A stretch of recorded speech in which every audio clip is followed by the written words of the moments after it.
আলহামদুলিল্লাহ, শুকরিয়া জানাই মহান রব্বুল আলামিনের দরবার যে মহান আল্লাহ তাআলা আমাদেরকে সোনার বাংলাদেশ দ্বিতীয়বার স্বাধীন হওয়ার পরবর্তী প্রথম জুমায় আজানের সাথে সাথে অথবা আজানের আগে আমাদের সকলকে পৃথিবীর শ্রেষ্ঠ জম জায়গা আল্লাহ পাকের ছোট্ট ঘর বাইতুল্লাহর ভিতরে আসার মতো পরিবেশ করে দিয়েছেন। এজন্য হৃদয়ের সবটুকু ভালোবাসা উজাড় করে দিয়ে শরীরের সমস্ত শক্তি একত্রিত করে সেই রবের প্রশংসা আদায় করছি, বলছি আলহামদুলিল্লাহ। আর একটু আওয়াজ দিয়ে বলি আলহামদুলিল্লাহ। দুরুদ ও সালাম বিশ্ব মানবতার মুক্তির দিশারি সর্বকালের সর্বশ্রেষ্ঠ মহামানব আল্লাহ রাব্বুল আলামিনের সমস্ত সৃষ্টির প্রধান আকর্ষণ আপনার আমার প্রিয় নবী মুহাম্মদুর রাসূলুল্লাহ, সকলে পড়ছি সাল্লাল্লাহু আলাইহি ওয়াসাল্লাম। মাগফিরাত কামনা করছে ওই সমস্ত মর্দবীর মুজাহিদ ভাইদের যারা ইসলামের শুরু থেকে ইসলামকে কোরআনকে এগিয়ে নিয়ে যাওয়ার জন্য নিজেদের বুকের তাজা রক্ত পর্যন্ত রাজপথে ঢেলে দিয়েছেন। সর্বশেষ দেশের স্বাধীনতা সার্বভৌমত্ব রক্ষা করতে যে এদেশের মানুষকে বন্দী অবস্থা থেকে মুক্ত করতে যে সমস্ত ভাইরা জীবন দিয়েছেন, শহীদ হয়েছেন, আল্লাহ রাব্বুল আলামিন তাদের সমস্ত ত্যাগ এবং কুরবানি কবুল করে জান্নাতের সর্বোচ্চ মাকাম দান করুক, সকলে বলি আমিন। সম্মানিত হাজিরিন, আজকে অত্যন্ত আনন্দের সাথে জুমার আলোচনা, যে জুমার আলোচনা দীর্ঘ 16 বছর যাবৎ মসজিদের মেম্বার থেকে একটা দুইটা করতে করতে হক কথাগুলো উঠে গিয়েছিল, ঠিক না? দীর্ঘ 16 বছর পরে আজকে প্রত্যেকটা মসজিদে তুফান হবে। তুফান পৃথিবীর বাংলাদেশের প্রত্যেকটা মসজিদে কি হবে? তুফান হবে। কারণ গতকালকে অন্তর্বর্তীকালীন সরকারের শপথ পড়ানো হয়েছে, আপনারা অনেকে দেখেছেন, আমিও দেখেছি। ডক্টর ইউনূস সাহেব তিনি শপথ নেওয়ার পরে জাতির উদ্দেশ্যে সে ভাষণ দিয়েছেন। তিনি ভাষণের এক পর্যায়ে বলেছেন যে আগামীকাল সূর্য ওঠার সাথে সাথে বাংলাদেশের প্রত্যেকটা মানুষ মত প্রকাশের স্বাধীনতা নিয়ে নিজের মতামত প্রকাশ করতে পারবে। বলেন আলহামদুলিল্লাহ। আমরা এতদিন যাবৎ যারা মসজিদে বিশেষ করে জুমার দিনে ওয়াক্ত নামাজ যারা পড়ায় এদের উপর চাপ একটু কম, কারণ তাদের কথা বলা লাগে না। আসলে কথা যেই বলে বিপদ সব তার উপর আসে, যে চুপ থাকে বিপদ কিন্তু তার উপর আসে না। যেই পাখিটা কথা বলে মানুষ সেইটাকে ধরে কাজার মধ্যে বন্দি করে, কাকরে ধরে কেউ কাজায় রাখে না। আরে ফাও খাওয়াই এখনো লাভ নেই। সম্মানিত হাজিরিন, এই জন্য যারা জুমার দায়িত্ব পালন করেছেন দীর্ঘ 16 বছর যাবৎ মনের ক্ষোভ মনে রেখে শুধুমাত্র সময় অতিবাহিত করেছে আর আজকের এই দিনটার অপেক্ষা করেছে কখন জানি বাংলাদেশ আবার দ্বিতীয়বার স্বাধীন হয়ে যাবে। সেই স্বাধীন সার্বভৌম বাংলাদেশে মসজিদের মেম্বার থেকে সঠিক কথাগুলো বলবো। মসজিদের মেম্বার এমন একটা জিনিস, আমি প্রায় আমার আলোচনার মধ্যে বলেছি, মসজিদের ইমাম মসজিদের খতিব এমন একটা জিনিস, মায়ের কোলে শিশু যেমন নিরাপদ, একটা মসজিদের খতিবের কাছে সমস্ত মুসল্লি ততটা নিরাপদ। হক কথা না থাকে, যেমন হাত পা বাঁধা থাকলে পঙ্গু হয়ে গেলে সন্তানের খেয়াল রাখতে পারে না, মসজিদের মেম্বার এমন একটা জিনিস যেই মেম্বার থেকে হক কথা বাহির না হয় তার জাতি ধ্বংস হয়ে যায়। যেখান থেকে বিশেষ করে বাংলাদেশের মসজিদের হুজুররা তাদের কণ্ঠ চেপে ধরা হয়েছে, তাদের জবানকে স্তব্ধ করে দেওয়ার চেষ্টা হয়েছে, বেশি কথা বললে গুম করার চেষ্টা করা হয়েছে, হত্যা করার চেষ্টা করা হয়েছে, বছরের পরে বছর কারাগারের ভিতরে আটকে রেখেছে। সেইখান থেকে মসজিদের ভিতরে হক কথা উঠে গেছে। হক কথা যেখান থেকে উঠছে স্বাধীন সোনার বাংলাদেশ তখন থেকে বিপর্যয়ের সম্মুখীন হয়েছে।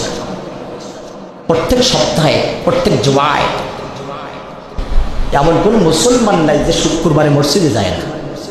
আর দুটো একটা না যাইতে পারে, সেটা নুহু নবীর ছেলের কাতারে ফেলে দিলাম। কিন্তু যাদের দিলের ভিতরে সামান্য পরিমাণ ঈমান আছে তারা ওয়াক্তেও নামাজ না পড়লেও প্রতি সপ্তাহে জুমার দিনে আপাতত তারা মসজিদের সাথে একটু দেখা করে যায়, ঠিক না? তো ইমাম সাহেব যদি স্বাধীনভাবে কথা বলতে পারে, স্বাধীনভাবে মতামত প্রকাশ করতে পারে, স্বাধীনভাবে সে কোরআন হাদিসের কথাগুলো মানুষের সাথে বলতে পারে, তাহলে একদিন করে সপ্তাহে ইমাম সাহেবের সামনে, আলেমের সামনে কিছু উপদেশমূলক কথা নেবার কারণে হলেও ওই লোকটা সামান্য পরিমাণ হলো একটু অন্যায় থেকে দূরে থাকে। কিন্তু এলাকায় কথা বলার সুযোগ নাই, মসজিদে এসে কথা বলার সুযোগ নাই। হুজুর যদি চোরের বিরুদ্ধে কথা কয়, চোর বলে হুজুরের ধরিস। হুজুর যদি বিভিন্ন অন্যায় অপরাধের বিরুদ্ধে কথা কয়, যার ঘাড়ে যেটা বলে সে বলে হুজুরের ধরিস, কি করে ইমামতি করবো দেখে নেবো। হুজুরে বলে তাই তো, আমার তো ওইদিকে ছাতা ধরি, সময়টা পার হয়ে যায়। আর মনে মনে আশা ছিল একটাই, যে কোনো না কোনো একদিন স্বাধীনতার পরে মানুষ যেমন সুখে শান্তিতে ছিল, আবার আমরা স্বাধীনভাবে কথা বলবো। আল্লাহ রাব্বুল আলামিনের অশেষ মেঘের বাণী, তিনি আমাদের কথা শুনেছেন। 16 বছরের ক্ষমতা মাত্র 16 দিনে আল্লাহ গড়াই দিয়েছেন। 16 বছরের ক্ষমতা আল্লাহ পারে নাকি? আল্লাহ পারে নাকি? 16 বছরের ক্ষমতা যাইতে সময় লাগছে কয়দিন? আল্লামা মওদুদী রহমাতুল্লাহ আলাইহি লিখেছেন, তার কিতাবের মধ্যে তিনি লিখেছেন, আমি আমাদের ইনশাআল্লাহ পাবেন, ইনশাআল্লাহ পাবেন। স্বাধীনভাবে কথা বলেন, স্বাধীনভাবে কথা বলবেন, শুধু না কথা আপনাকে বলতে হবে। কারণ অন্যায় দেখে আপনি চুপ থাকবেন মানে অন্যায় সমর্থককারী হয়ে যাবেন। যদি অন্যায় দেখে আপনি কথা বলতে পারেন তাহলে আপনি ঈমানদার। আমার নবীর হাদিস নেন, নবী বলছেন যার দিলের ভিতরে বিন্দু পরিমাণ ঈমান আছে, অন্যায় দেখলে সে চুপ থাকতে পারবে না। হাত দিয়ে প্রতিহত করবে, জবান দিয়ে করবে, শেষ না করলে মন দিয়ে ঘৃণা করবে, না হলে ঈমানের পর্যায়ে থাকার কোনো সুযোগ নাই। আমাদের বাক্যার স্বাধীনতা আমরা হারিয়েছি। আসলে এখান থেকে যদি আমরা আবার ধরে রাখতে পারি, ধরে রাখার চেষ্টা করি, অন্যায় যেখানে প্রতিবাদ সেখানে, অপরাধ যেখানে প্রতিহত সেখানে, এই যদি আমাদের ব্যবস্থা এবং এই যদি আমাদের সকলের এক বাক্যে আমাদের কথা হয়ে থাকে, একজন অন্যায়কারী এতগুলো মানুষের ভিতরে অন্যায় করে পার পেয়ে যাবে, এটা মামবাড়ির আবদার না, সেটা বাংলাদেশের জনগণ হাড়ে হাড়ে বুঝিয়ে দিয়েছে। সম্মানিত হাজিরিন, যে কথা বলতেছিলাম, আল্লামা মওদুদী রহমাতুল্লাহ আলাইহি আমাদের বড় হুজুর আল্লামার কাছ থেকে শোনা। আল্লামা বড় হুজুর মওদুদী রহমাতুল্লাহ আলাইহি তার কিতাবের ভিতরে লিখেছেন, স্বৈরাচারেরা, নিকৃষ্ট শাসকেরা তাদের ক্ষমতাকে ধরে রাখার জন্য ক্ষমতা চলে যাওয়ার যতগুলো ছিদ্র আছে সবগুলোকে বন্ধ করতে থাকে, একটা একটা করে সবগুলো বন্ধ করে দেয়। এবার হা করে বসে থাকে, আমি মনে হয় ক্ষমতা চলে যাওয়ার সমস্ত ভাষা বন্ধ করে ফেলেছি। কিন্তু তিনি লিখেছেন, যেই ছিদ্র দিয়ে তার ক্ষমতা চলে যাবে ওই ছিদ্র স্বৈরাচারী শাসক কোনোদিন বন্ধ করতে পারে না। বাংলাদেশের মানুষেরা বুঝতে পারছে, বাংলাদেশের মানুষ হতাশ হয়ে যাচ্ছিলাম, আমরা নিরাশ হয়ে যাচ্ছিলাম। অতীতে অনেক আন্দোলন দেখেছি, সেগুলো ছিল রাজনৈতিক আন্দোলন। এক দলের রাজনৈতিক নেতারা নামলে আরেক দল তামাশা দেখে, এক দলকে মারলে আরেক দল হাতে তালি দেয়। এই নিয়ে সম্ভব হয়নি। এমন একটা সময় আসছে যেই সময় দেশের ছাত্র সমাজ, ছাত্র জনতা যখন রাজপথে নামছে, যেখানে ছাত্ররা রাজপথ দখল করার চেষ্টা করছে, মিছিল করেছে, আমি একাধিক লোকের সাথে বলেছি, তোমরা দেখে নিও ছাত্র আন্দোলন আজ পর্যন্ত কোনোটা বিরোধ যায় নাই। প্রত্যেকটা ছাত্র আন্দোলন সফল। 69-52 ভাষা আন্দোলন থেকে লক্ষ্য করে প্রত্যেকটা ছাত্র আন্দোলন সফল। আজকেও সেই সফলতার আমরা দেখতে পেয়েছি। এই বীর শহীদদেরকে আমি শ্রদ্ধার সাথে স্মরণ করতে চাই, যারা নিজেদের জীবনকে ত্যাগ করে রক্তের বিনিময়ে বাংলাদেশের মানুষকে এই আবদ্ধ থাকা অবস্থা থেকে মুক্তির একটা পথ দেখিয়েছেন। আল্লাহ রাব্বুল আলামিন তাদের সমস্ত ত্যাগ এবং কুরবানি কবুল করে জান্নাতের সর্বোচ্চ মাকাম দান করেন। সবাই বলেন আমিন। আর জোরে বলেন আমিন। সম্মানিত হাজির, আমরা আলোচনার শুরুতে পবিত্র কোরআনে কারীমের সূরাতুল আল ইমরানের 139 নম্বর আয়াতে কারীমা আমি তেলাওয়াত করেছি। কোন সূরা? সবাই বলেন সূরাতুল ইমরান। কত নম্বর সূরা? সূরাতুল ইমরানের 139 নম্বর আয়াত আমি তেলাওয়াত করেছি। যুগ সন্ধিক্ষণে, সময় সাপেক্ষ অনুযায়ী খুবই গুরুত্বপূর্ণ একটা আয়াত। এজন্য আমি আজকে আলোচনা নিয়ে আসার জন্য এই আয়াত থেকে বাছাই করেছি। আল্লাহ রাব্বুল আলামিন এখানে বলছেন, আমার সাথে পড়েন, আউযু বিল্লাহি মিনাশ শাইতানির রাজিম, বিসমিল্লাহির রহমানির রহিম, ওয়ালা তাহিনু ওয়ালা তাহজানু ওয়া আনতুমুল আ'লাউনা ইন কুনতুম মুমিনিন। আওয়াজ দিয়ে পড়েন আল্লাহু আকবার। আমার আল্লাহ রাব্বুল আলামিন সূরাতুল আল ইমরানের 139 নম্বর আয়াতে এ বাংলাদেশের নির্যাতিত মানুষকে দেখে দেখে মনে হয় আমার আল্লাহ কথা বলেছেন 1000 বছর আগে। আমার মনে হয় পৃথিবীর যেখানে যে মানুষগুলো নির্যাতিত হবে, কষ্টের মধ্যে থাকবে, জালিমের জিন্দানখানায় বন্দি থাকবে, জালিমের রাগের রোষানলে পড়বে, যারা স্বাধীনভাবে কথা বলতে পারবে না।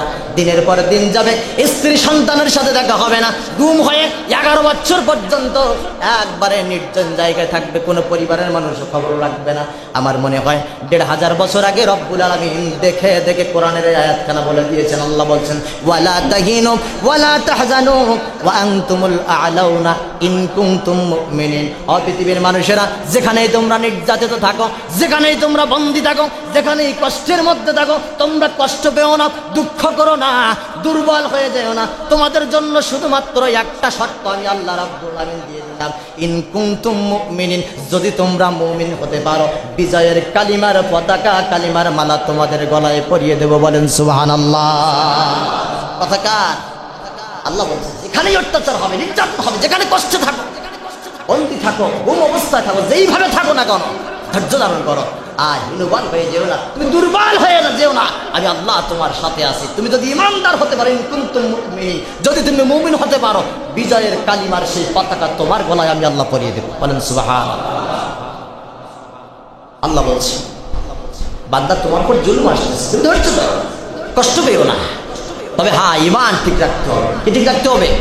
ইমান ঠিক রাখতে। ইমান যদি ঠিক থাকে, একটা শর্ত দিয়েছেন আল্লাহ পাক, যদি তোমার ইমান থাকে। আজকে দেখেন, 11 বছর আগে, 10 বছর আগে গুম হয়ে যাওয়া ব্যক্তিরা আয়নাঘর থেকে ফিরে আসতেছে। সুবহানাল্লাহ বলেন, জোরে বলেন সুবহানাল্লাহ। আপনি আমি এই বিষয় দেখে কতটা আনন্দ লাগতেছে। আরে 10 বছর আগে গুম হয়েছে, এই মানুষগুলো আজকে ফিরে আসতেছে একের পরে এক।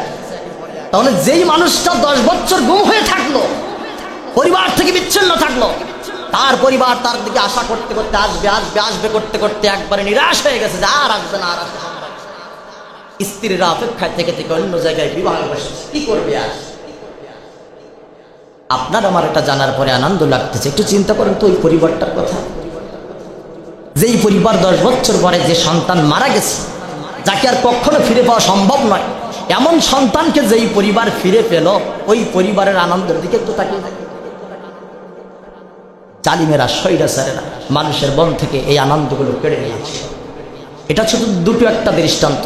আমি 3 জনকে দেখেছি। আরমান ভাইকে দেখেছি, মীর কাসিম আলী সাহেবের ছেলে, যাকে ফাঁসি দিয়ে মারা হয়েছে।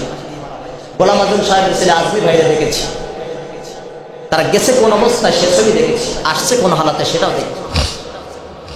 মুফতি শফিকুল ইসলাম নামে আরো একজন বাইরে দেখেছি, মুফতি শফিকুল ইসলাম। তিনি সাক্ষাৎকারে বলছিলেন, সাংবাদিকদের সাথে তিনি কথা বলতেছেন। আমি কথাগুলো শুনেছি, সবগুলো বলা সম্ভব নয়। তিনি তার ভিতরে বলছেন, আমাকে কোনো এক জায়গা থেকে আমাকে উঠিয়ে নিয়ে যাওয়া হলো, ওইখান থেকে আমার যে চোখটা বেঁধে দেওয়া হলো, 35 দিন পর্যন্ত আমার চোখ খুলি নাই। কতদিন? 35 দিন পর্যন্ত আমার চোখ খুলি নাই, চোখ দিয়ে মাথা দিয়ে বাঁধা থাকতো। উনি বলছেন, আমি যখন টয়লেটে যাইতাম, চোখ তো বাঁধা, দরজা, টয়লেটের দরজা পর্যন্ত খোলা রাখতে বলা হতো। আমি যখন ঘরের ভিতরে থাকতাম, পচা ভাতগুলো আমাকে খাইতে দেওয়া হতো, যেগুলো ক্যান্টিন থেকে বাদ দেওয়া হয়েছে। গরম পানি দিয়ে মানুষকে টর্চার করা হতো, কারেন্টের শক দিয়ে টর্চার করা হতো। কত মানুষকে যে আয়না ঘরের ভিতরে মেরে দেওয়া হয়েছে, আল্লাহ পাকই ভালো জানে। আমার মনে হয় এই স্বৈরাচারে জানতো এরা যদি বেঁচে থাকে, আমি চলে যাওয়ার পর কোনো না কোনো সময় বাহির হবে। এরা বাহির হলে আমার গোমর, আমার তথ্যগুলো ফাঁস হয়ে যাবে, এটাই জানতো। আমার যে বিশ্বাস ছিল, এরা বেঁচে থাকলেও যাওয়ার আগে এদের মেরে দিয়ে যাবে। তবে নিজের তাড়ায় জনগণ তারা এমন তাড়াইছে। শাহবাগ থেকে যেই মাত্র গণভবনের দিকে মিছিল বাগির হয়েছে, প্রশাসন, সেনাবাহিনী যেই মাত্র খবর দিয়েছে 45 মিনিটের মধ্যে যদি আপনি বাগির হতে না পারেন, তাহলে আপনাকে বাঁচানো সম্ভব হবে না। মুরগির রান রান্না করেছিল, সেটা ছুঁড়ে ফেলা দিয়ে তিনি হেলিকপ্টার উঠে পালাইছে। এদের মারার কথা আর মনে ছিল না, এদের মারার সময় পায় নাই। সময় পালে এদেরকে বাঁচিয়ে রাখতে হবে, কারণ বাঁচিয়ে রাখার কথা না, কারণ সে জানে যে এটা যদি প্রকাশ হয়, তাহলে আমার সামান্য পরিমাণ হলেও আমার নিজের অপকর্মগুলো ফুটে উঠবে, যেটা বাঁচিয়ে রাখার কথা না। এরা ভাবতে পারেনি যে 16 বছরের পাকাপোক্ত একটা ক্ষমতাকে ছাত্ররা আন্দোলন করে 16 দিনই আমাদের কান ধরে নামিয়ে দেবে, এটা ভাবতে পারেনি। তা না হলে হয়তো এই মানুষগুলোকেও বাঁচিয়ে রাখত না। আজকে দেখেন গণভবনে, যেইখানে স্বৈরাচার ছিল, গণভবনের পাশের মাঠে গণকবর পাওয়া যায়। যেই কবরগুলো থেকে যখন গন্ধ বাহির হয়েছে, কবরের পাশে ছাত্রদের খাতা, কাগজ, কলমগুলো পড়ে আছে, আইডি কার্ডগুলো পড়ে আছে।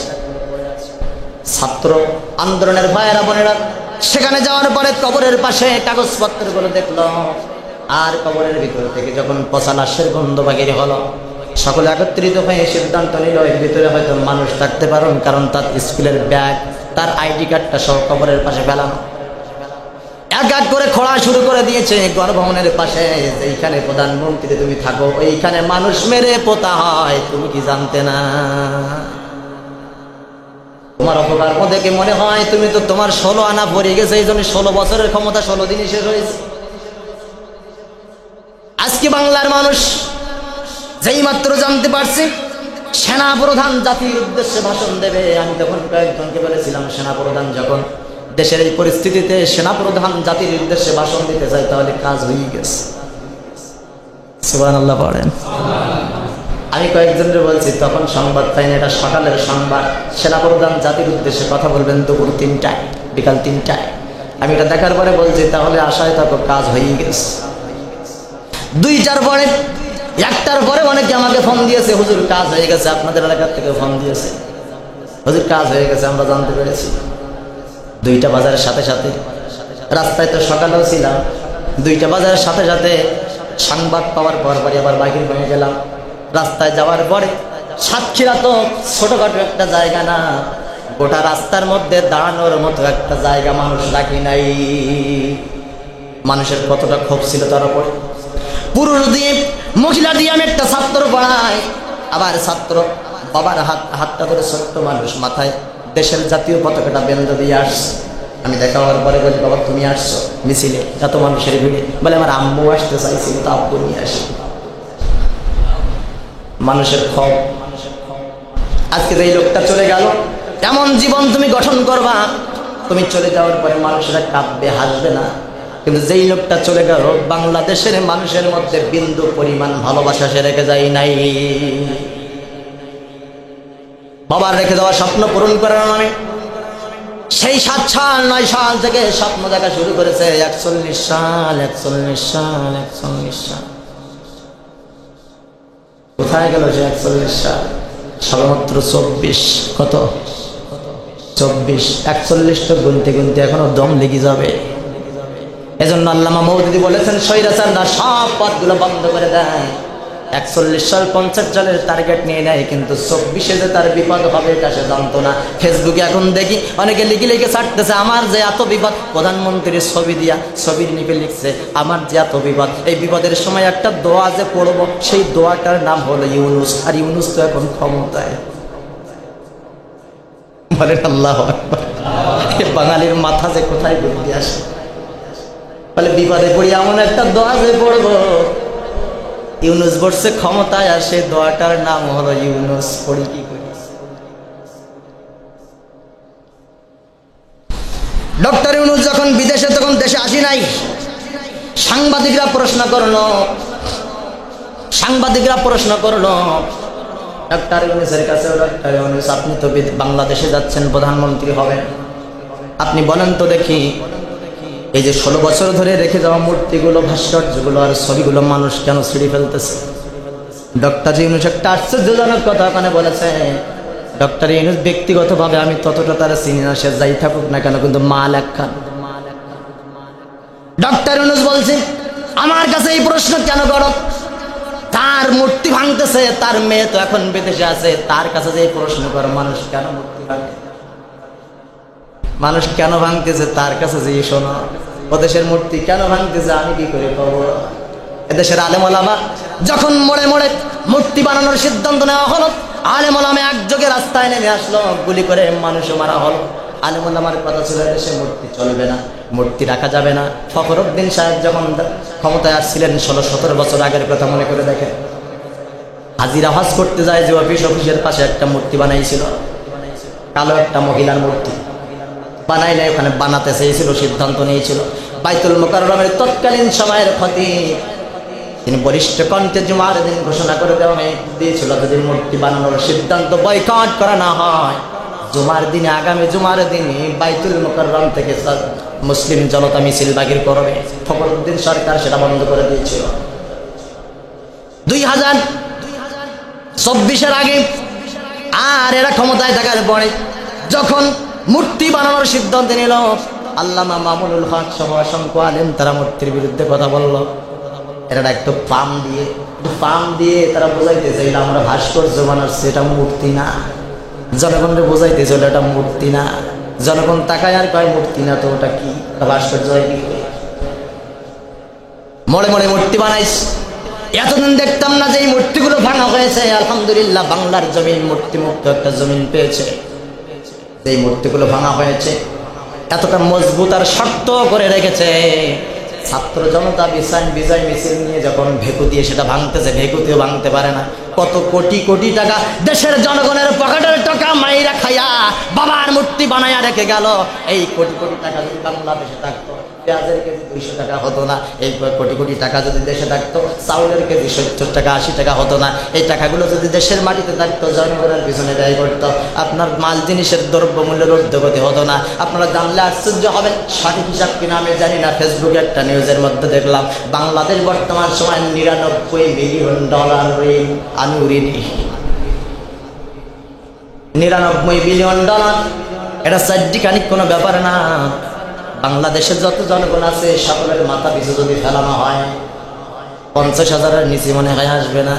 আকাম করে খাইলে তুমি 50,000 টাকা ঋণের বোঝা গলায় বইয়ে বেড়াচ্ছি আমি। আর একটা জিনিস দেখবেন, $99 মিলিয়ন ঋণ। আর যুক্তরাষ্ট্রে হিসাব দিয়েছে এই কয় বছরে এই দেশের স্বৈরাচারী সরকার এবং তার গোষ্ঠীরা যেই টাকাগুলো বিদেশে পাচার করেছে সেই টাকার পরিমাণ হলো $94 মিলিয়ন। $99 মিলিয়ন ঋণ আর পাচার করছে $94 মিলিয়ন।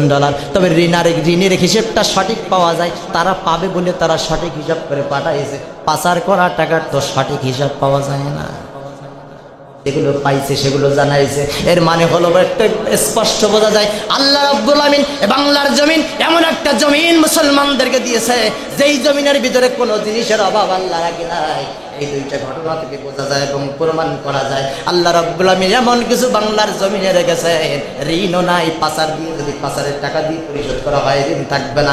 ঋণ যদি না থাকে দেশের টাকা দিয়ে দেশ চলেছে। বাংলার জমিন এমন একটা জমিন এই দেশের মানুষের ভিখারির মতো আর কারো কাছে হাত পাতা লাগে না। এদেশের সম্পদ দিয়ে দেশের মানুষ চলতে পারে, সম্পদের সুষ্ঠু বন্টন হয়। সরকার পাঠাইল গ্রামাঞ্চলে মানুষের পানির সমস্যা, সকলকে 1000 লিটার করে একটা গাজি ট্যাঙ্ক দেওয়া হোক। তারা বৃষ্টির পানি রেখে সেই পানিটা তারা খেয়ে পরে বেঁচে থাকুক। বৃষ্টির পানি মানুষ খেয়ে বেঁচে থাকতে পারে, ভালো একটা পানি। সরকার পাঠাইলো 1000 লিটারের ড্রাম দিবা। এই পাতি নেতা জানোয়ারগুলো এরা আনতে 5 লিটারের একটা কোয়াট, তাও দেওয়ার আগে টাকা নিয়েছে 50 টাকা করে। জনগণ কয় যদি জানতে পারতাম 5 লিটারই কোয়াট টিভি তো 50 টাকা করে দিতাম। আরে হারামি রে হারামি, এগুলো গেল কোথায়? আজকে উপর পর্যায়ের মানুষগুলো বলে আমরা তো দেওয়ার দায়িত্ব দিয়েছি, ওদিকে পানির পট 5 লিটারই পানির পট দিয়েছে, তা আমরা কি করবো? আমরা কি জানি? তোরা খোঁজ খবর নিস কে, খাওয়াইস নি কে মানুষের? মানে উপর পর্যন্ত সব পার্সেন্ট পৌঁছায়। বাংলাদেশের সম্পদ বাংলাদেশের মানুষ খাইলে খেয়ে শেষ করা সম্ভব না। সেই বাংলাদেশের মানুষ বিদেশের কাছে হাত পেতে $99 মিলিয়ন ঋণ থাকার কথা ছিল না। আল্লাহ হেফাজত করে বলেন আমিন। আরো জোর বলেন আমিন। প্রিয় মুসলমান ভাইরা আমার, আল্লাহ বলছেন ওয়ালা তাহিনু ওয়ালা তাহজানু ওয়া আনতুমুল আ'লাউনা ইন কুনতুম মুমিনিন। ও পৃথিবীর মানুষেরা, তোমরা দুর্বল হয়ে যেও না যদি তোমরা ইমানদার হতে পারো, মুমিন যদি হতে পারো। ইমানের সামান্য পরিমাণ সরিষার দানা পরিমাণ ইমান যদি তোমার ভেতরে থাকে, সেইটা নিয়ে তুমি ধৈর্য ধরো, টেনশন করো না। জালিম বিদায় হয়ে যাবে, জালিমকে আমি আল্লাহ পছন্দ করি না। যেই বিজয়টা আসবে এটা আসল বিজয়, তোমার হাতে তুলে দেওয়া হবে। বলেন সুবহানাল্লাহ। আল্লামা দেলাওয়ার হোসাইন সাঈদী যেই নামটা 16 বছর 9 সালের পর থেকে বাংলাদেশের আলেম সমাজে প্রকাশ্যে মানুষের সামনে মোনাজাতের ভিতরে যদি সাঈদীর নাম নিয়েছে তাহলে সমস্যা। সরকার তো জামাত শিবির ফোবিয়ায় ভর্তিছিল। জামাত শিবির একটা মারাত্মক রোগ হয়ে সরকারের ভিতরে ঢুকে পড়েছে। ছাত্ররা আন্দোলন করে, সরকার বলে জামাত শিবিরের লোক আন্দোলন করতেছে, আর তাদের নিষিদ্ধ করলি, দল থেকে বাদ দিলি, সব কিছু করতে করতে নেতা কথা সবগুলো মারি দিলি, তারপরও পিছন থেকে ভয়টা গেল না, যেখানেই যা হয় না কেন জামাত শিবির করতেছে। আল্লামা দেলোয়ার হোসেন সাঈদী অবস্থা পর্যালোচনা করে, একজন আলেম মানুষ ভবিষ্যৎবাণী করতে পারে না, কিন্তু ভবিষ্যতের অনেক ধারণা করতে পারে। একজন আলেম মানুষ, তার আলেমের ভিতরে আল্লাহ রাব্বুল আলামিন এত কিছু ঢেলে দেয়, ভবিষ্যৎ নির্ধারণ করে বলতে না পারলে অনুমান করে অনেক কথা বলতে পারে। আল্লামা সাঈদী চট্টগ্রামের প্যারট ময়দানের কোন একটা ভাষণে তিনি বলেছিলেন, আমি দেখতে পাচ্ছি বাংলাদেশের উত্তর গগনে গাঢ় ঘন কালো মেঘ জমা হয়ে গেছে, ঝড়ের পূর্বাভাস লক্ষ্য করছি, যদি মোকাবেলা করতে না পারেন সক্ষম ভাবে, এমন ঝড় আসতে পারে যার সঙ্গে সাথী হওয়া সম্ভব। বলেছিল কিনা? দীর্ঘ 10-12টা বছর ধরে আল্লামা সাঈদীর কথার বাস্তবতা মানুষ দেখেছে। আবার একটা ভাষণে তিনি বলেছিলেন, তোমরা মার খাচ্ছ, মার খাইতে থাকো, ধৈর্য ধরতে থাকো, আর তোমরা অসন্তুষ্ট হয় না, তোমরা দুর্বল হয়ে যেও না। একটা কথা জেনে রেখে দিও, মারতে মারতে এমন একটা পর্যায়ে আসবে, বিজয়ের কালিমার পতাকা তোমরাই পরে নেবে, যে কথা আমার আল্লাহ বলেছেন। বলেন সুবহানাল্লাহ। লোকটার জীবনের সর্বশেষ একটা আশা ছিল, আরে এত বছর কারাগারের ভিতরে নিরপরাধ মানুষ কারাগারের ভিতরে থাকলাম, জীবনের একটা শেষ ইচ্ছা, আল্লাহ যেন একটাবার আমাকে কোরআনের ময়দান নিয়ে যায়। আজকে যদি লোকটা থাকতো কত না খুশি হতো, আজকে যদি লোকটা থাকতো কত না খুশি হতো। একটাবার আসতে চেয়েছিলেন কোরআনের ময়দানে, জেলখানায় থাকা অবস্থায় বড় সন্তান চলে গেল, মা চলে গেল, ভাই চলে গেল, স্ত্রী চলে গেল, একটা একটা করে সব বিদায় দিয়ে গেল। তবু জীবনের শেষ একটা ইচ্ছা ছিল, আল্লাহ যেন একটাবার আমাকে কোরআনের ময়দানে নিয়ে যায়। তিনি বহু বছর আগে চট্টগ্রামের ময়দান থেকে বলেছিলেন, এমন একটা বিপদ আসতেছে বাংলাদেশের দিকে, কিন্তু সান্ত্বনা পাইতাম ওনার কথা শুনি। ওনার যারা ভক্ত আছে তারা তো একটু দুর্বল হয়ে যেত, এমন মানুষ এমন কথা কেন বলে গেল। সান্ত্বনা পাইতাম এক জায়গায়। আরেকটা ভাষণে তিনি বলেছিলেন, যে কোনো জায়গায় যাই হয় না কেন, দাড়ি টুপি দেখলে ওরা আমাদের মৌলবাদ বলে, ঠিক কিনা? দাড়ি টুপি যেখানে, মৌলবাদ সেখানে। এই মৌলবাদীর গন্ধ নিয়ে আলোচনা করতে করতে আল্লামা সাঈদী একটা ভাষণে বলেছিল, ওরা আমাদেরকে মৌলবাদী বলে, মানে আমরা মূলেবাদী। আমরা আছি গোড়ায়। কোন জায়গায়? আমরা আছি গোড়ায়, মূলের সাথে আমরা আঁকড়ে আছি, আমরা মৌলবাদী। আমরা যদি মৌলবাদী হয়ে থাকি, 16 কোটি মানুষের ভিতরে 12 কোটি আছে মূলে। এখন মনে হয় 12 কোটি না, আরো বেশি, কারণ এখন স্লোগান একটাই, তুমি কে আমি কে, রাজাকার রাজাকার। এখন 12 কোটি না, আরো বেশি মূলে। তানার বিচক্ষণে তিনি বলেছিলেন, আমরা 12 কোটি আছি মূলে, আর যারা মৌলবাদী আছো মাত্র 4 কোটি। তোমরা আছো গাছের আগায়, আমরা আছি শিকড়ে বসে, তোমরা আছো গাছের আগায়। একটু অপেক্ষা কর, 12 কোটি যখন গাছের গোড়া থেকে গাছ ধরে নাড়া দেবে, মামু বাড়ি দিল্লি যেয়ে ছিটকে পড়বা। করেন আল্লাহু আকবার। আমি এখন চিন্তা করি আর বলি, আল্লামা সাঈদী প্রত্যেকটা কথা অক্ষরে অক্ষরে কি করে পূরণ হলো। আহা, আমরা হয়তো স্বাধীন বাংলাদেশ দ্বিতীয়বার অগণিত অজস্র শহীদের রক্তের বিনিময়ে স্বাধীন বাংলাদেশ পেয়েছি, কিন্তু এই মানুষগুলোকে আমরা হারিয়ে ফেলেছি, এই মানুষগুলোকে আমরা আর পাবো না।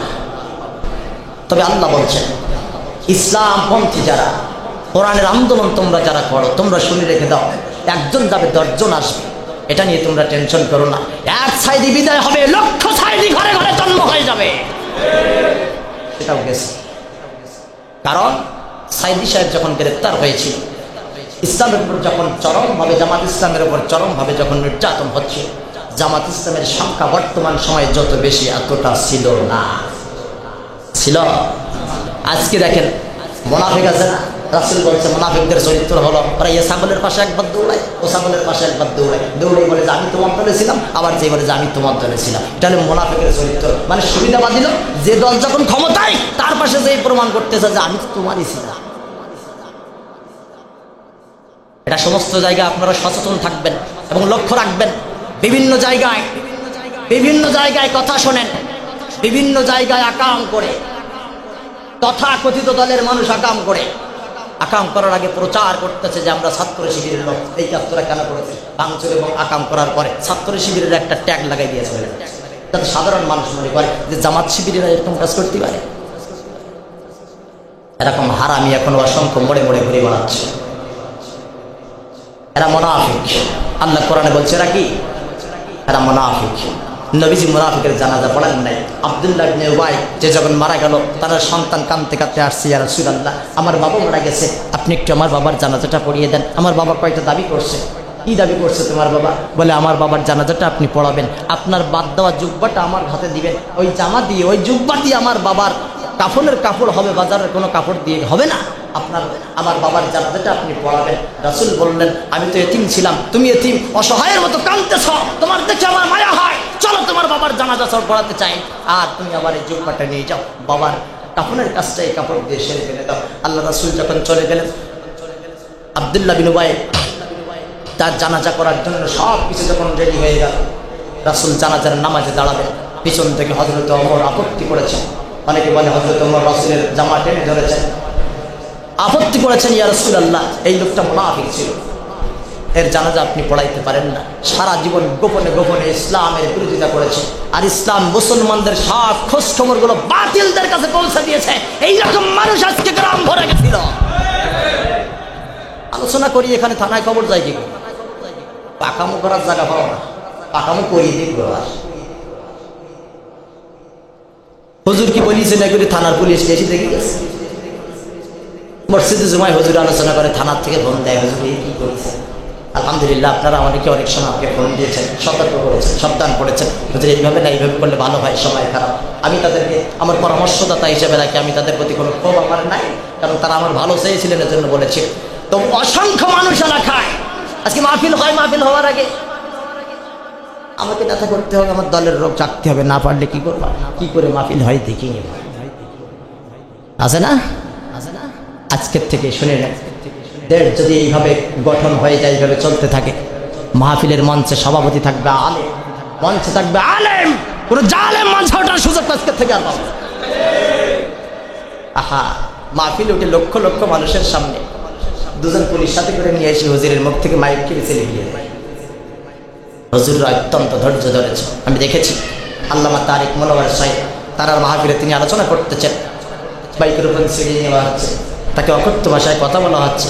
আচ্ছা বলুন তো, লক্ষ লক্ষ মানুষ হয় তারেক মনোয়ারের মাহফিলে, একবার যদি মুখ দিয়ে বলা লাগবে না, শুধু যদি একটু বলে তো কুত্তায় খুঁজে পাই, তো সম্ভব ছিল না। হুজুরা ধৈর্য ধরেছে, আল্লাহ ধৈর্য ধরতে বলেছেন, ধৈর্যের ফল করোনা করে দিন আল্লাহ পাক দিয়ে। এই মুনাফিক এদেরকে চিহ্নিত করে রাখুন, এরা আজকে আপনার দলের সাথে এসে মিশে যাবে, আগামীকালকে যদি ওরা আসতে পারে, আল্লাহ না করুন, আবার তাদের সাথে মিশে যাবে।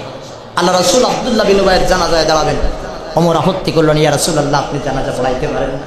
নবীজি বলে আমার আল্লাহ তো এখনো আমাকে নিষেধ করি নাই। সুবহানাল্লাহ, নবী যদি এমন নবী, যখন যেটা দরকার হতো সাথে সাথে জিবরাইলকে দিয়ে আল্লাহ ফিরাইত। কষ্ট হচ্ছে আপনাদের? কষ্ট হচ্ছে? আজকে একটু 2-5 মিনিট সময় বেশি নেই, ইনশাআল্লাহ ইনশাআল্লাহ বলেন। সম্মানিত হাজির, আমার রাসূল অপেক্ষা করতেছেন কখন জিবরাইল আসবে, কখন জিবরাইল আসবে। হ্যাঁ হবে, চলবে ইনশাআল্লাহ। কখন জিবরাইল আসবে নবীজি অপেক্ষা করতেছেন। এক পর্যায়ে জিবরাইল আলাইহিস সালাম আসলেন এবং আয়াত দিয়ে বলবেন, ইয়া রাসূলুল্লাহ মুনাফিকের জন্য জানাজা কেন? জানাজা মানে দোয়া। জানাজা মানে কি? সবাই বলেন দোয়া। আমরা যে জানাজার নামাজ পড়ি, নামাজের আরো একটা অর্থ আছে, দোয়া। জানাজা মানে দোয়া। যেই কথাগুলো আমরা জানাজার নামাজের ভিতরে পড়ি আমরা বুঝি না বলে বুঝতে পারি না, সবগুলো মৃত ব্যক্তির জন্য আর জীবিতদের জন্য সবগুলো দোয়া। জিবরাইল আসলেন আর বললেন, ইয়া রাসূলুল্লাহ আপনি এর জন্য দোয়া করে কি করবেন? শুধু এর জন্য নয়, এইরকম মুনাফিকের জন্য একবার নয় 70 বার যদি আপনি দোয়া করেন, দোয়া হবে। দোয়া করতেছিলেন কে? রাহমাতুল লিল আলামিন। নবীর দোয়া কবুল হয় না, আমের মতো শূন্য গুটি দাঁড়ালে তো মানে তোমার বাবা জান্নাতে হয়ে যাবে না। আহা, নবীজি জানাজা পড়ান নাই, আমরা এতদিন পড়িয়েছি, কারণ আমাদের কাছে জিবরাইল আসে না। খাঁটি মুনাফিক কে আমরা ভালোভাবে বুঝতে পারি না। এজন্য রাজনৈতিক চাপে, মান সম্মানের চাপে আমাদেরকে জানাজায় দাঁড়াইতে হয়। তবে হাফেজ এবং আলেম যারা আছেন জানাজা পড়ানোর মতো, আপনারাও শুনে রাখেন, আগামীকাল আজ থেকে আমাদের শপথ নেবেন যে কোনো মুনাফিকের জানাজা আমরা পড়াবো না। রাজি আছেন? কোনো মুনাফিকের জানাজা বাংলার মাটিতে হবে না, কারণ আমার রাসূল পড়ান নাই মুনাফিকের জানাজা। মানে ইসলামের সবচেয়ে বেশি ক্ষতি করেছে মুনাফিক।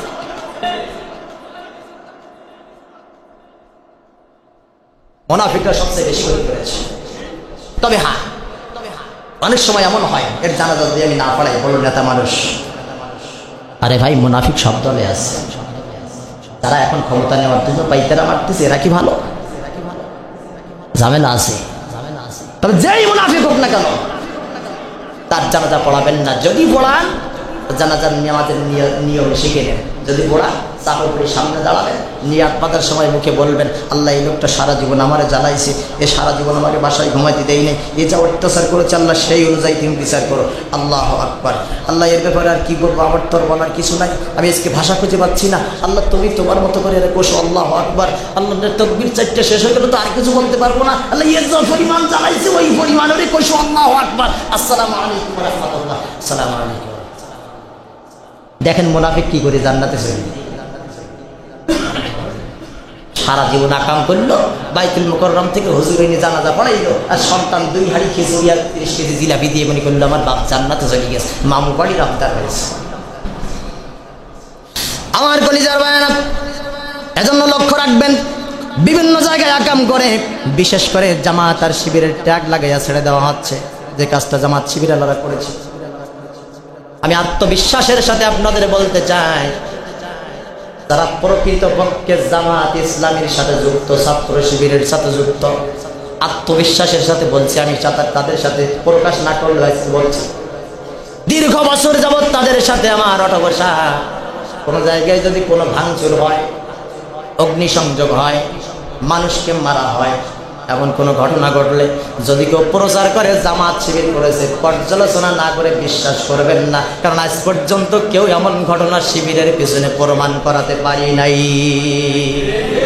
বাংলার জমিনে একটা মাত্র দল আছে যেই দলের কোনো সদস্যের নামে এত মামলা হয়, একটা ধর্ষণ মামলা নাই। এত মামলা এদের পিছনে লেগে থাকে, একটা ধর্ষণের মামলা হয় না, একটা অপহরণের মামলা হয় না, এটা গুমের মামলা হয় না। মুখে মুখে শুধু প্রচার করে রক কাটে, শিবির রক কাটে, দেখাইতে পারে না। যারা সাবধান থাকবে।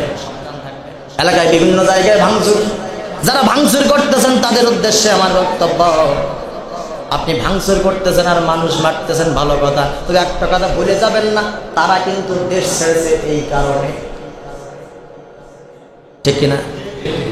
তাদের এই অধপতন কিন্তু এই কারণে, ভাঙচুর করত, মানুষকে ধরে মারত, মানুষের মত প্রকাশের স্বাধীনতা কেড়ে নিয়েছিল, এই কারণে কিন্তু তারা দেশ ছেড়েছে। এজন্য আপনাদের কাছে অনুরোধ, আদালত আছে, তাদের বিচার হবে, আইন হাতে তুলে নিয়ে নিজের করুণ পরিণতি ডেকে আনবেন না। আজকে তারা মানুষ মারতেছেন, রাস্তায় ধরে পিটাইয়া তার মতো মারতেছেন, আর আপনি হয়তো মানুষ, এই মারতে মারতে তাদেরকে ভিডিও করতেছেন আর ছাড়তেছেন, দেখ দেখ কিভাবে মারতেছে, আপনি হয়তো আনন্দ করতেছেন, কিন্তু ভুলে গেছেন এদেশ আপনি এক সরকার আসবে, আরেক সরকার যাবে, আরেকটা আসবে, আরেকটা যাবে, এর জন্য কিন্তু আপনাকে পস্তাতে হবে। আদালত আছে, আদালতের কাছে ছেড়ে দেন। আমি যখন সংবাদ পেয়েছি, আমি আমার স্ত্রীর বলেছি, আগামী 2-1 বার হাজিরা দেওয়ার পরে আমার 2টা মামলায় আমার আর হাজিরা দেওয়া লাগবে না, সব হাজিরা এবার ওরাদেরকে যারা কোর্ট চেনে না ওদেরকে একটু চিনাই, এবার দেখবেন ওদের ঠালা কারে কয়, আইন হাতে তুলে নেওয়ার দরকার নেই, এলাকায় শান্ত পরিবেশ রাখেন। যারা ভাঙচুর করতে আসবে যদি আসে সামনে পড়ে, এলাকার সমস্ত মানুষ একত্রিত হয়ে প্যাদানি দিয়ে বাইর করে দেন। কথা হবে একটাই, আমার এলাকা শান্ত থাক, যে যা কাম করেছে আকাম অনুযায়ী আদালত আছে, বিচার হবে। তবে দীর্ঘ 16 বছরের ক্ষোভ, এটা তো মানুষ জানতো, যখন সরকার পরিবর্তন হবে আদালতের অপেক্ষা করবে না, যার বিচার সে করে দিবে। আমার সামনে আমার ভাইটারে মাথায় বাড়ি মেরে আমার সামনে মারছে, মুরগির মতো ছটফট করতে করতে আমার সামনে মারা গেছে। আমার যখন শরীর ভালো থাকবে, শরীরে বল পাবো, তখন আমি তোমাকে ছাড়াবো নাকি? এই ছিল কথা। তবে ধৈর্য ধরেন। আমির জামাত ডক্টর শফিকুর রহমান সাহেব তিনি ঘোষণা দিয়েছেন, প্রতিশোধের চেয়ে ক্ষমা করে দেওয়া উত্তম। বলেন সুবহানাল্লাহ, আরো জোরে বলেন সুবহানাল্লাহ। এমন দেশপ্রেমিক জনগণ প্রিয় একজন মানুষ যদি জায়গায় বসানো যেত, আল্লাহর কসম জমিনে অশান্তি উঠে যেত। এত কিছু করার বড় নেতাগত সাপ হারাইল একটাও নাই। নতুন প্রজন্ম নেতৃত্ব দিচ্ছে, অসংখ্য ভাই গুম হইল, খুন হইল। এত কিছু করার পরেও তারা ধৈর্য ধরে বলে প্রতিশোধ নেওয়ার চেয়ে ক্ষমা করে দেওয়া উত্তম। এরকম মানুষ কোথায় পাবে না? মুসলমান ভাইরা আমার, সর্বশেষ যে কথা বলবো, আল্লাহ রাব্বুল আমিন কোরআনে কারিমে যা কিছু বলেছেন পাই টু পাই সব কথাগুলো আল্লাহ সত্য বলেছেন। একটা কথাও কোরআনের কথা মিথ্যা না। সূরাতুল আল ইমরানের 139 নম্বর আয়াতের প্রমাণ আমরা বাংলার মানুষ পেয়েছি। তবে এই বিজয় সাধারণ কোনো বিজয় নয়। আমরা 71 সালের যুদ্ধ হয়েছিল পাকিস্তানের সাথে, পাকিস্তানিরা আমাদের মেরেছিল, বেশি দুঃখ আমাদের ছিল না। দেশের মানুষ দেশে মানবে কি করি, কোনো কথা। তবে এই যে আন্দোলন, জনগণের রোষা দলে যারা একবার পড়ে যাবে, জনগণ যদি ঝেড়ে বাহির হয়, আল্লাহ যদি জনগণকে রাস্তায় বাহির করে, হাড়ে হাড়ে টের পেয়েছে মানুষ যে জনগণ যদি ঝেড়ে সবগুলো রাস্তায় বাহির হয়ে যায়, গদি রাখা কতটা কঠিন হয়ে যায়। এটা টের পেয়েছে মানুষ, আল্লাহ টের পাওয়াছে। আমরা অতীতে অনেক আন্দোলন দেখেছি, মনে রাখবেন 1952 সালে ছিল ভাষা আন্দোলন। ভাষা আন্দোলনে ভাষাকে রক্ষা করতে যে আমার দেশের অসংখ্য মানুষ জীবন দিয়েছিল, রক্ত ঝরেছিল, অসংখ্য মা সন্তান ছেড়ে দিয়েছিল। ভাষাকে রক্ষা করার জন্য যাও, ময়দানে চলে যাও, জীবন দিয়ে তারা ভাষা রক্ষা করেছে। আমরা ভাষা আন্দোলন দেখি নাই। 1969 সালে গণঅভ্যুত্থান, এই গণঅভ্যুত্থানে দেশের অসংখ্য মানুষ জীবন দিয়েছিল। 71 মহান স্বাধীনতা, এই স্বাধীনতা ছিনিয়ে আনতে লক্ষ লক্ষ বাংলার মানুষ জীবন দিয়েছিল। কিন্তু 2024-এ যে হারে মানুষ জীবন দিয়েছে, যেই হারে মায়েরা সন্তানদেরকে বাইর করে দিয়েছে, এটা নজিরবিহীন। এই নজিরবিহীন কার্যকলাপের কারণে বাংলার মানুষ দ্বিতীয়বার আমার বাংলা স্বাধীন করতে পেরেছে।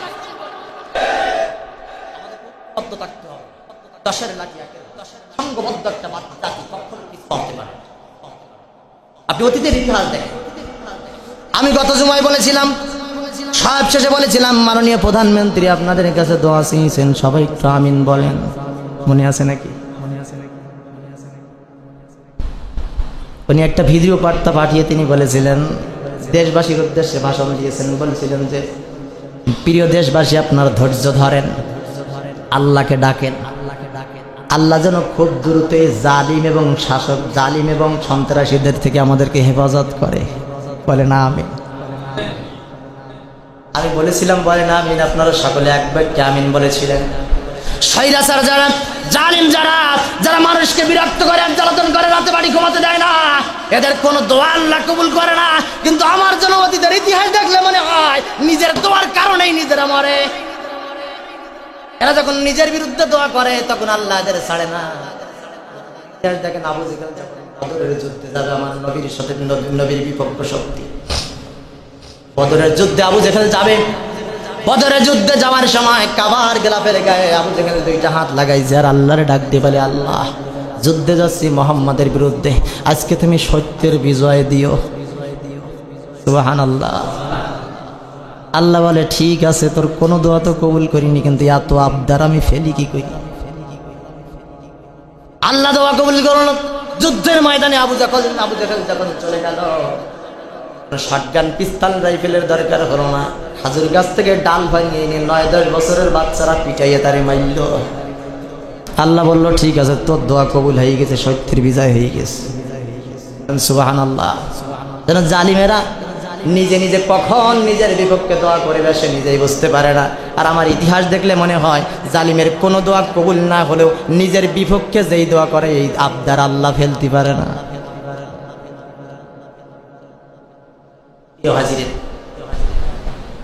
এজন্য আজকে অত্যন্ত আনন্দের বিষয় যে আমরা এত বছর পরে আনন্দমুখর পরিবেশ, নির্দ্বিধায় কথা শুনতে পেরেছি।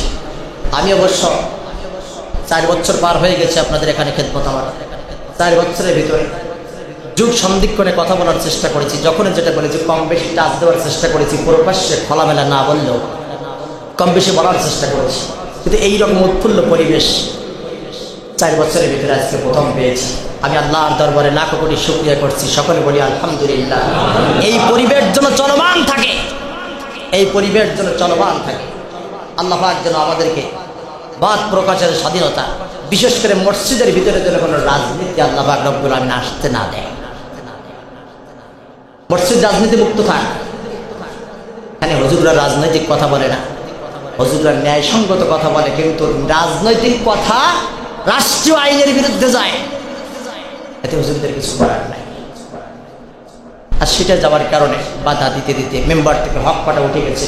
আমি আগেই বলেছি যে হক কথা উঠে যাওয়ার পরে সমাজে অশান্তি সব কিছু চলে এসেছে। আজকে অসংখ্য হুজুরকে ধরা হয় আর বলা হয় মাহফিলে এইভাবে কথা বলো কেন, তুমি এই ভাষণটা দিয়েছো কেন, তুমি এমন কথা কেন বলেছ যে কথাটা সরকারের পিছনে চলে যায়, বিপক্ষে চলে যায়, তুমি এমন কথা কেন বলেছ যে কথাটা প্রশাসনের বিরুদ্ধে চলে যায়। আমি কোনো একটা মাহফিলে বলেছিলাম প্রশাসনের ভাইদেরকে লক্ষ্য করে, সম্ভবত গত বছরই হবে, আমি স্পষ্ট ভাষায় বলেছিলাম, মিডিয়া ছিল আমার সামনে, আমি বলেছিলাম প্রশাসনের ভাইয়েরা, তোমরা যে রাষ্ট্র তোমাদেরকে অর্ডার করে দিয়েছে, তোমাদেরকে হুকুম করে দিয়েছে, এর বিরুদ্ধে কথা বললে যদি তোমরা সহ্য করো তোমাদের চাকরি থাকবে না। তোমাদের চাকরি বাঁচানোর জন্য তোমরা যে সাধারণ মানুষের বুকে গুলি করে মাঠ প্রকাশের স্বাধীনতা হরণ করে তোমরা যে কীর্তিকলাপ করতেছো নিজের চাকরি বাঁচানোর জন্য, তোমরা কান খুলে শুনে রাখো। এত কিছু বলার পরেও আলেমেরা কেন বক্তব্য বন্ধ করে না? তার কারণ হলো রাষ্ট্রের বিরুদ্ধে কথা বললে, তার প্রতিবাদ না করলে তোমাদের চাকরি থাকে না। আর আমরা হুজুররা আল্লাহর কথা না বললে আমাদের মাথায় টুপি থাকে না, আল্লাহর কোরআনের কথা না বললে আমাদের, আল্লাহর কোরআনের ইসলামের কথা সঠিক কথা না বললে আমাদের ইসলামের ভিতরে আমরা থাকতে পারি না। এজন্য তোমরা যেমন চাকরি বাঁচানোর জন্য মানুষের বুকে গুলি করো, আমরা আমাদের জান্নাতকে ছিনিয়ে নেওয়ার জন্য গুলি খাই আর তোমাদের বিরুদ্ধে হই। কতক্ষণ ঠিক কিনা? সম্মানিত হয় না, চাকরি আগে না আমার জান্নাত আগে? কথা বলেন। আমার কাছে আমার জান্নাত আগে, আমার কাছে আমার ইসলাম আগে, আমার কাছে আমার কোরআন আগে, আমার কাছে আমার রাসূল আগে, আমার কাছে আমার আল্লাহ আগে। চাকরির পাছায় লাথি মেরে দেয়, মাটি কেটে খাও, চাকরির দোহাই দিয়ে আন্দাজ পাও না। আল্লাহর সামনে যেই বই বলতে চাকরি বাঁচানোর জন্য করে ফেলেছিলাম, আল্লাহ মাফ করে দাও। দিদি হারুনের দেখি ভিড় আসছে গাড়ির ভিতরে চারিপাশে, ওদিকে মাফ হবে? আহা, সারা জীবন আকাম করলাম আর আল্লাহর সামনে যেই বলবে আল্লাহ চাকরি বাঁচানোর জন্য করে ফেলেছে, আল্লাহ মাফ করে দাও। আল্লাহ যদি বলে যাদের চাকরি ছিল না তারা কি খাইতো না? দূর হয়ে যা আমার সামনের থেকে, সুরকান চুরকান দূর হয় আজকে আমার সামনের থেকে, জাহান্নামের ভিতরে চলে যা।